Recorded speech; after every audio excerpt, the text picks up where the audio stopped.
ये है pocket FM और आप सुन रहे हैं योगेश माली द्वारा लिखित टाइम मशीन, जिसे आवाज दी है नीलकमल ने।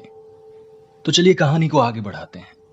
अब हम सब होटल के सामने थे। होटल बड़ा ही ऊंचा और शानदार था। चाचू जान ने कहा, ये कहां आ गए हम? तुमने तो कहा था कि हमारे शहर चल रहे हैं, पर ये तो कोई नया शहर मालूम होता है। मैंने कहा, चाचू जान, वो आपका शहर हजारों वर्ष पुराना था, पर यह शहर आज का है।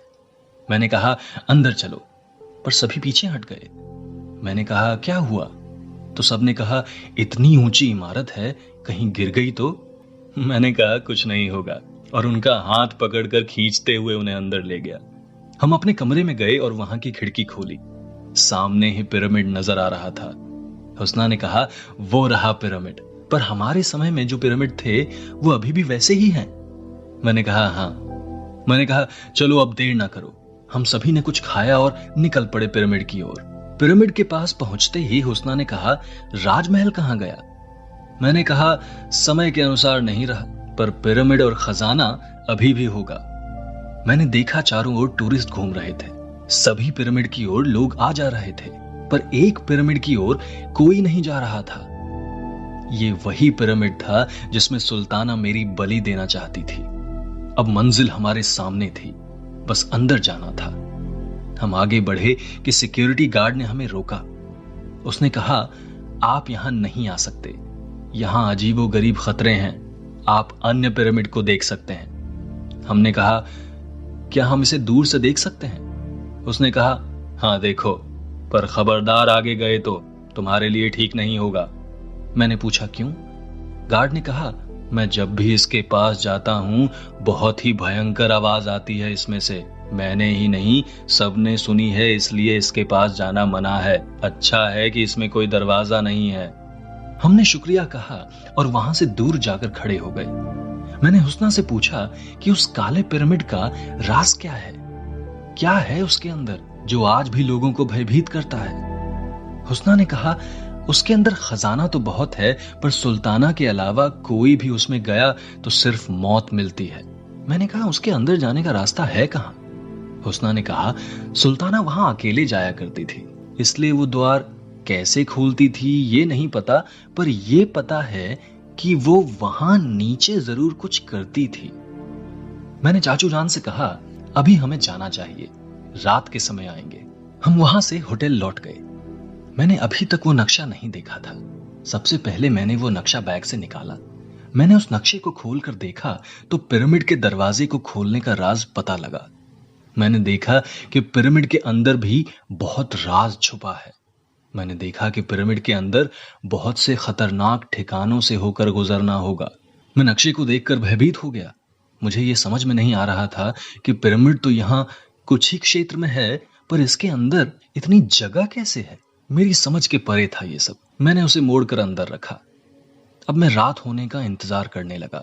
रात होते ही मैंने बैग उठाया और चुपचाप बिना किसी को बताए निकलने लगा कि किसी ने मेरा हाथ पकड़ा। मैंने पीछे मुड़कर देखा तो हुस्ना खड़ी थी। उसने जोर से कहा, तुम हमें अकेला छोड़कर खजाना लेने के लिए निकल पड़े? उसकी आवाज सुनकर चाचू जान और बालक के रूप में घोड़ा भी वहां आ गए। मैंने कहा, ऐसा कुछ नहीं है, मैं खजाने की लालच में तुम लोगों की जान खतरे में नहीं डाल सकता। आप लोग मेरा यहीं इंतजार करो, मैं लौटकर यहीं आऊंगा।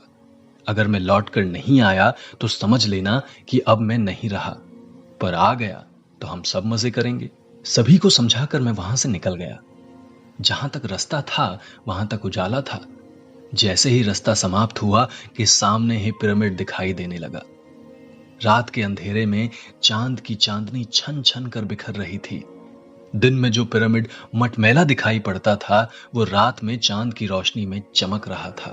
मैं धीरे धीरे आगे बढ़ा, पर यह काला पिरामिड अभी भी काला और भयानक दिखाई दे रहा था। मैं अंदर की ओर जाकर यहां वहां देखने लगा, पर रात के अंधेरे में ना ही वहां कोई इंसान था और ना कोई सिक्योरिटी गार्ड। रास्ता साफ था, बस अंदर जाने की देरी थी। मैंने नक्शा बैग में ही रहने दिया। मैं पिरामिड के एक कोने में पहुंचा। वहां पर भी सभी पत्थर काले थे, पर एक पत्थर था जो काला नहीं था। चांद की रोशनी में दूध के समान चमक रहा था। अचानक अंदर से जोर जोर की आवाजें आने लगी, मानो बहुत से भयानक जानवर एक साथ युद्ध कर रहे हों। मन भय से भर गया, पैर कांपने लगे। मन तो किया खजाने का लालच छोड़कर घर वापस चला जाऊं, जान है तो जहान है। पीछे की ओर मुड़ा कि क्या करूं, पर इंसान की औलाद हूं, मन नहीं माना। खजाने का लालच फिर मुझे उसी ओर खींचने लगा। मैं फिर से पिरामिड की ओर मुड़ा। अब आवाजें शांत हो गई थी। मैंने उस चमकीले पत्थर को हिलाया डुलाया, पर कुछ असर नहीं हुआ। मैंने थक हार के उसे एक लात मारी तो पत्थर अंदर चला गया। मेरे सामने की ओर पतली सी चट्टान हट गई और उसमें सिर्फ लेट कर ही जाया जा सकता था। मैं समझ गया कि इतने वर्षों से रेत और बालू का स्तर बढ़ जाने से सिर्फ दरवाजा इतना ही बचा है। मैं लेटकर अंदर घुसा। मेरे सामने घनघोर अंधेरा था, बस सामने से एक रोशनी की किरण दिखाई पड़ रही थी। मैं उसी ओर चल दिया। गुफा के अंत में जब मैं पहुंचा तो मेरी आंखें फटी की फटी रह गई। सामने मानो सुबह है और पिरामिड के बाहर रात। अजीब करिश्मा था ये। मैंने आगे बढ़कर देखा तो सामने एक नई दुनिया थी। मेरे सामने ऊंचे ऊंचे पहाड़, बहता हुआ झरना, सुंदर सा जंगल। ऐसा लग रहा था जैसे मैं किसी सुंदर सी बसाई गई दुनिया में हूं, जो कि हमारी दुनिया से पूरी तरह विपरीत थी।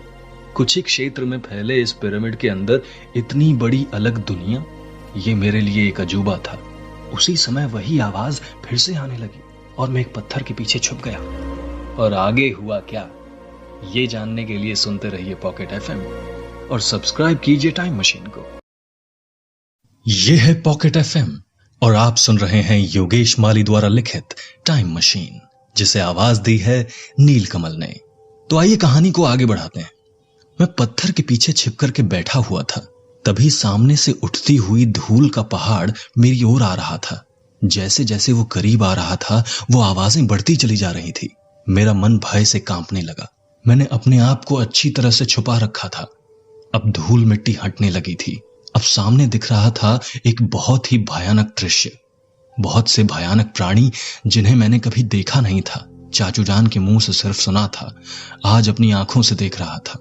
उन सभी प्राणियों का शरीर अलग अलग जानवरों का था, सिर मनुष्य का था।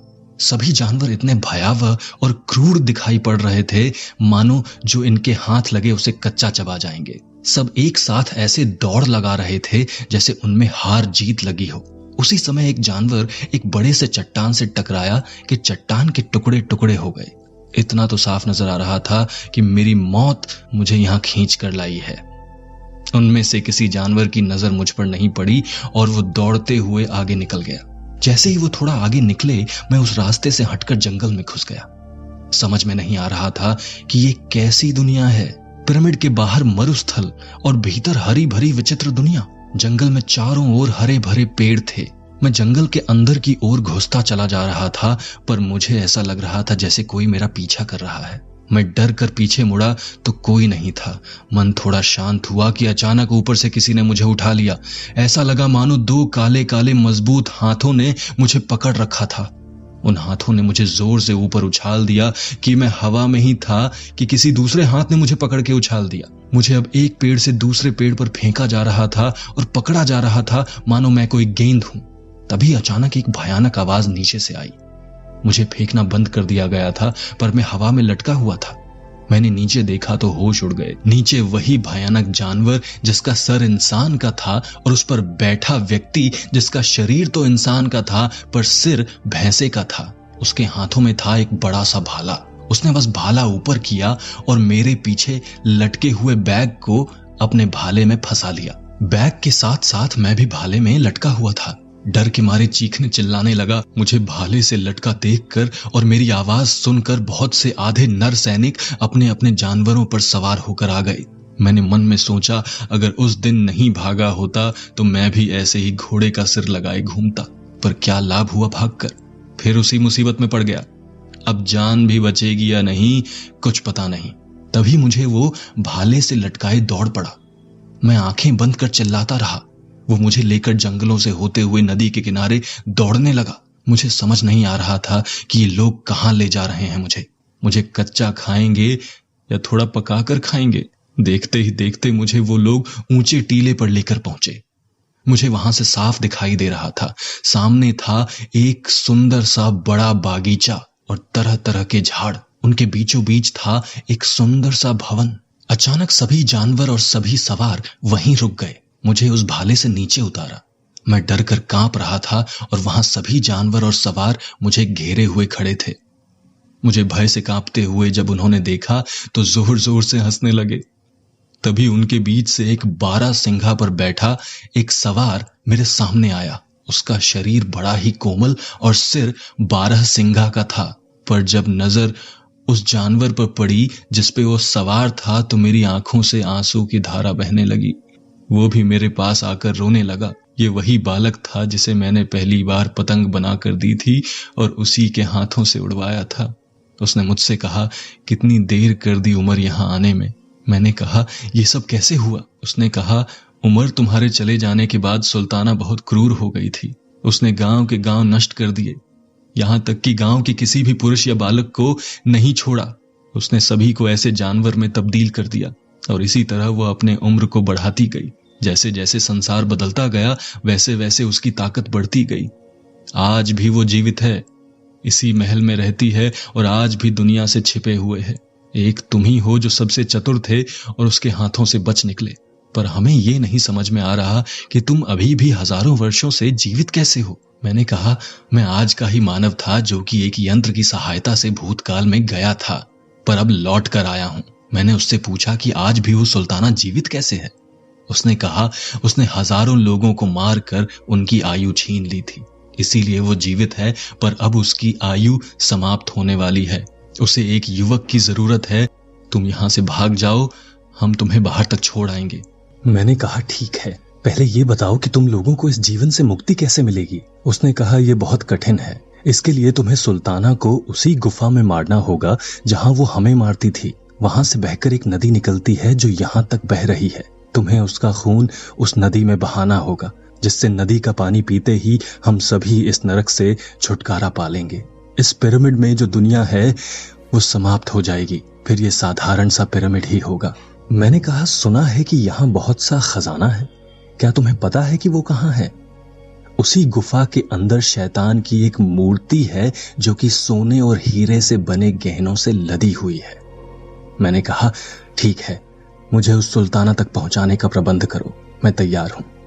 सभी जानवर और उन पर बैठे सवार खुशी से झूम उठे। मुझे फिर से उसी भाले के सहारे लटकाया गया। सभी मेरे साथ भयानक आवाजें निकालते हुए सुल्ताना के महल की ओर दौड़ पड़े।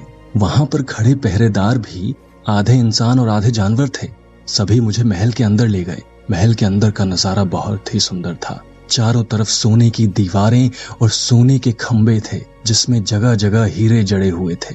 मन किया इनमें से ही थोड़ा सा निकाल लेता हूं तो किसी खजाने की जरूरत नहीं, पर करता भी क्या, जान तो फंस चुकी थी। मैंने देखा कि सुल्ताना एक ऊंचे से सिंहासन पर बैठी हुई है। इन्होंने मुझे उसके पैरों के सामने पटक दिया। मैं वहीं जमीन पर पड़ा था। उसी समय एक जानवर आगे बढ़ा और कहा, आपके कहे अनुसार हम एक मानव को पकड़ लाए हैं। ये वही पिरामिड के बाहर घूम रहा था। मैं जैसे तैसे खुद को संभालते हुए उठा। मैंने सुल्ताना की ओर देखकर कहा, मुझे इन जानवरों से बचा लो।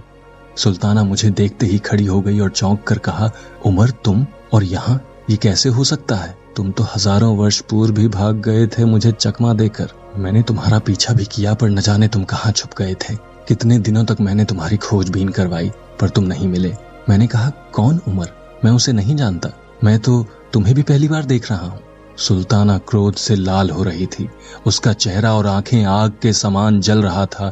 उसने तुरंत इशारा किया और सभी जानवर वहां से लौटने लगे। देखते ही देखते पूरा महल खाली हो गया। अब बचे थे तो सिर्फ मैं और सुल्ताना। सुल्ताना ने कहा, भले ही तुम उमर नहीं हो, परंतु तुम बिल्कुल उसकी छवि हो। तुम्हें देखकर तो मैं भी धोखा खा गई। मैं उमर से बहुत प्रेम करती थी, इसलिए मैंने उसके लिए जादुई घोड़ा लाया था जिस पर बैठकर वो उड़ सकता था। मैं उसे सबसे सुंदर और ताकतवर जानवर के रूप में बदलना चाहती थी, पर उसने मुझे धोखा दिया। उमर उसी घोड़े पर बैठकर न जाने कहां चला गया, पर तुम भी उसी की परछाई हो। अब मैं तुझे अपने से दूर नहीं रहने दूंगी। अब मैं तुझे एक कुत्ते के रूप में परिवर्तित करूंगी, हमेशा तुझे अपने साथ रखूंगी ताकि तुझे देखकर मुझे एक सुकून मिलता रहे। उसने ताली बजाई और 2 पहरेदार अंदर आए। उसने तुरंत ही एक कुत्ता मंगवाया। पहरेदार तुरंत ही एक बड़ा सा कुत्ता ले आए। उस कुत्ते के लंबे लंबे बाल थे, पर उसकी एक आंख फूटी हुई थी। कुत्ते को देखकर मैं हंस पड़ा।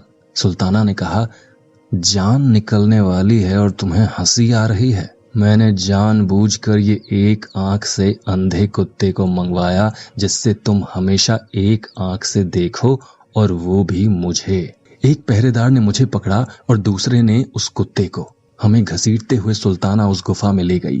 पहरेदार वहीं द्वार पर रुक गए। सुल्ताना हम दोनों को अंदर ले गई। अंदर एक अजीब सी रोशनी थी। वो रोशनी थी सामने ही रखे हुए हीरे जवाहरात की। मेरे सामने थी एक आलीशान शैतान की मूर्ति।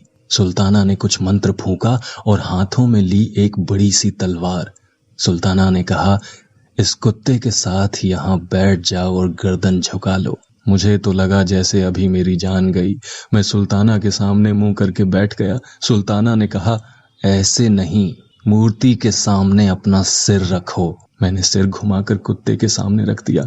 सुल्ताना गुस्से से आगे बढ़ी और जमीन पर बैठकर कहा, ऐसे बैठना है और गर्दन इस तरह से झुका कर रखना है। ये बोलकर सुल्ताना ने सिर झुकाया ही था कि मैंने मौका देखकर तलवार उठाई और सुल्ताना के झुके हुए गर्दन पर वार किया। सुल्ताना का सिर उसके धड़ से अलग हो गया। मैंने तुरंत ही उसे नदी में फेंका और अपने बैग में हीरे जवाहरात और मोती भर लिए। साथ ही साथ मैंने शैतान की मूर्ति के जेवर भी रख लिए। मेरी नजर शैतान की मूर्ति पर रखी अंगूठी पर पड़ी। मैंने वो अंगूठी पहन ली। मैं खजाना लेकर तुरंत ही वहां से निकला और मोबाइल में वही समय डाला जिस समय मैं पिरामिड के अंदर आया था।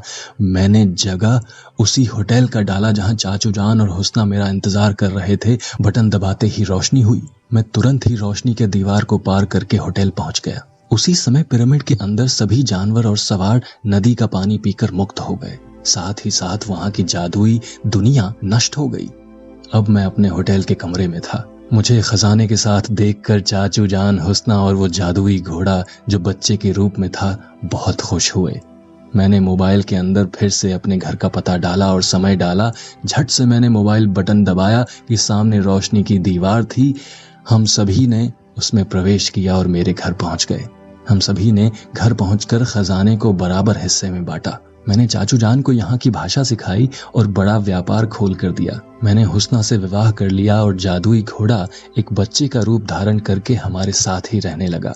हम खुशी खुशी रहने लगे थे कि अचानक एक दिन मैं सो रहा था कि मेरा हाथ जमीन पर पड़ा और लादी के 2 टुकड़े हो गए।